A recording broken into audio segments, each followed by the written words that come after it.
Hi guys, welcome back to my channel. So today I want to basically tell everybody about the surgery that my daughter is about to have. We are 1 week away from her surgery, 1 week and a day away from her surgery, and I thought to myself, since I'm trying to start my YouTube channel, I should videotape the process of being a mom and going through a surgery with your child, and at least one that is pretty as serious as hers. No one knows this, but my daughter, her name is Alana. She is 2. She just turned 2 years old. She just turned 2 years old on the 7th of June. If y'all see me looking away a lot, it's because I have to look away to find my thoughts sometimes because they be leaving my head. So I have to look for them, whether it's in the sky or whatever. I used to do that when I cheerlead, and they used to always say, why are you looking up? And it's like, because if I don't look for the moves, I'm not going to know what the next one is. Anyways, so yeah, she is 2. She already has a pacemaker, what she's had since she was 27 days old. When I was pregnant with her, we found out that she had complete heart block, which basically means that her heart rate is irregular for the most part, and it's caused by the electricity in the heart. So when you have a heart here, like you have 2 pieces, and the top half beats and the top half tells the bottom to beat, so now they're beating together. Well, hers is like that. Look at me with the demonstration. However, the electricity that is telling the top half shooting down to the bottom half she doesn't have that. So the bottom half is beating it like at a slower pace than the actual top half of her heart. So whereas like a normal baby, because she's still kind of young, like a normal baby might be like 130 all together, she'll be like 130 at the top. The bottom half will be like 70, like beating at 70 beats per minute or whatever by itself. So we knew that when I was pregnant. So when she came out, she had to go straight to the hospital, and we stayed at the hospital for, I want to say 35 days straight. And she had her surgery for her pacemaker at 27 days old because the doctors weren't comfortable with her going home. They thought like if something was to go wrong with her heart, I wouldn't be able to help her, and at least I wouldn't be able to help her quick enough to make sure she didn't like pass away or something. I guess that's my take on it. So we stayed at the hospital, and she got her pacemaker at 27 days old. And then about a week later, after she got her pacemaker, she got released from the hospital. And homegirl has been a trooper ever since. So when she started to learn to walk, it took her a while. And I've always thought that one of homegirl's legs was longer than the other, but nobody was gonna listen to me. But guess what? A girl brought it up at every doctor's appointment because I said, look, something is wrong with my baby leg, okay? At first, I thought she was gonna be a midget because she's extra short. So I thought that the reason that her leg was so short was because she was gonna be a midget. But it turns out my baby not a midget. She's just short, and something wrong with her leg. So finally, the doctor's like, okay, you keep bringing it up. I'm gonna give you a referral to an orthopedic, doctor.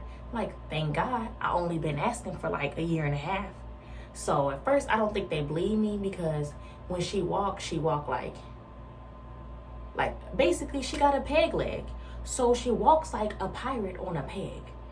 And when she runs, she falls a lot or she trips, when she tries to pick up the pace. But her leg, I wish I could show y'all. Her leg is just like, I'm going to try to find a video and see if I can attach it to this video.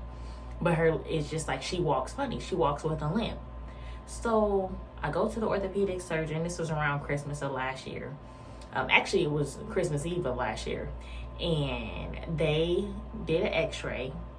Lo and behold, like I said, I'm not no medical professional, but like I said, something was wrong with my daughter's leg.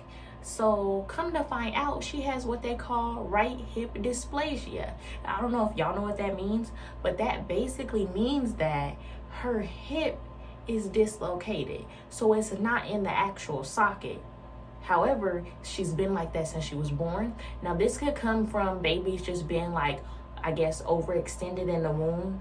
Really, because you know their legs already be up, right? So when they come out, the joints on the legs, the ball, is supposed to slide down into the socket. Well, one of hers slid down into the socket, the other one did not. So it's up here and it's not in the socket. Now, a lot of times it's associated with like other diseases, which she does not have. Like all the stuff that they listed that babies that normally have that, she doesn't have it. So she's just a random case of having this going on with her leg. So basically, now to fast forward, she's going to have surgery next week, and they are basically going, I say basically a lot, don't I? I'm sorry, y'all, I'm gonna work on it. They're going to cut into her leg. They're going to carve out where her joint should go in, her ball joint should go into the bone. They're going to carve that out because since the joint and the socket have not been connected, that means that they're not actually growing with the rest of her body. So they have to carve it out, as well as like graft a joint kind of for her to go into this of her leg like this. So they have to like cut that off. They're gonna cut off some of her femur, I believe, use that other part of her bones to actually like graft all this. They're gonna stick some pins in there to, make them be together. And then after that, they're gonna basically just close her up, and she's gonna have to be in a cast for 3 months straight. Now, she will get her cast changed after 6 weeks, but she'll just be going from what they call a spica cast to, I guess, a different cast. I'm not really sure what the name of the second cast is, or if it's like that much different, but she has to be changed.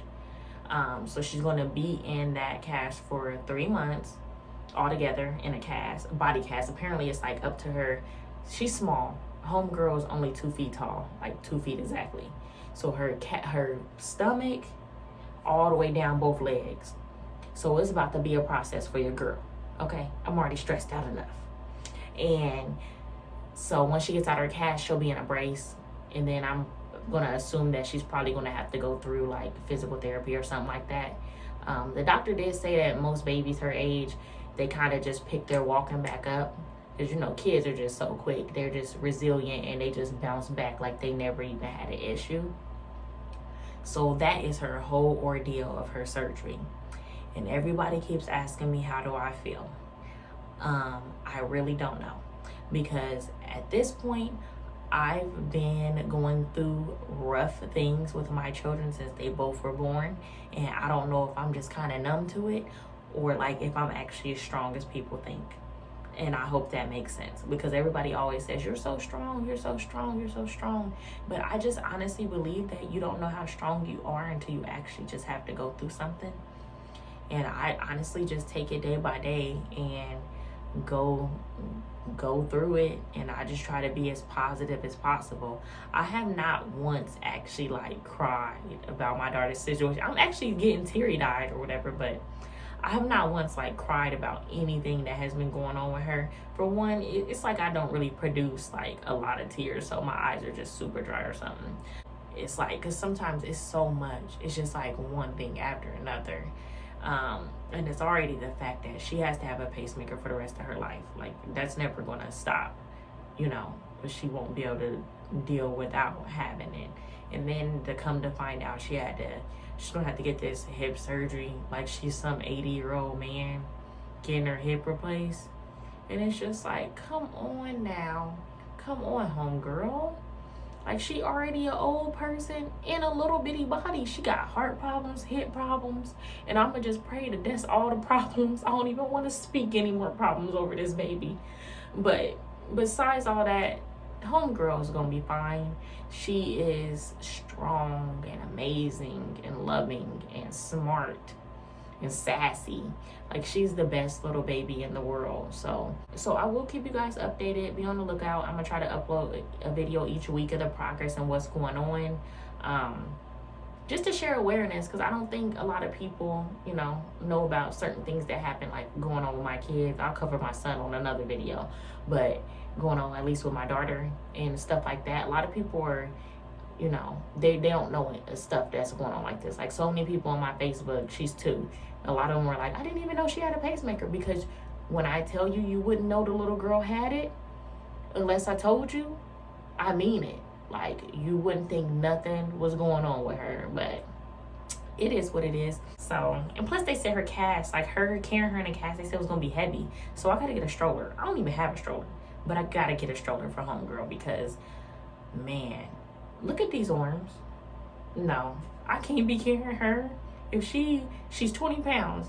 So if the cast is probably gonna add like 20 more pounds on, my back ain't as good as it used to be. So I'm gonna have to get some for homegirl to roll around in or something. So yeah, I will give you guys an update. Thanks for watching my video. Please subscribe to my channel. Like, comment, subscribe, share, do whatever you want to do. And most of all, just send some prayers up for my sweet little baby Alana. I really appreciate it. Thanks for watching.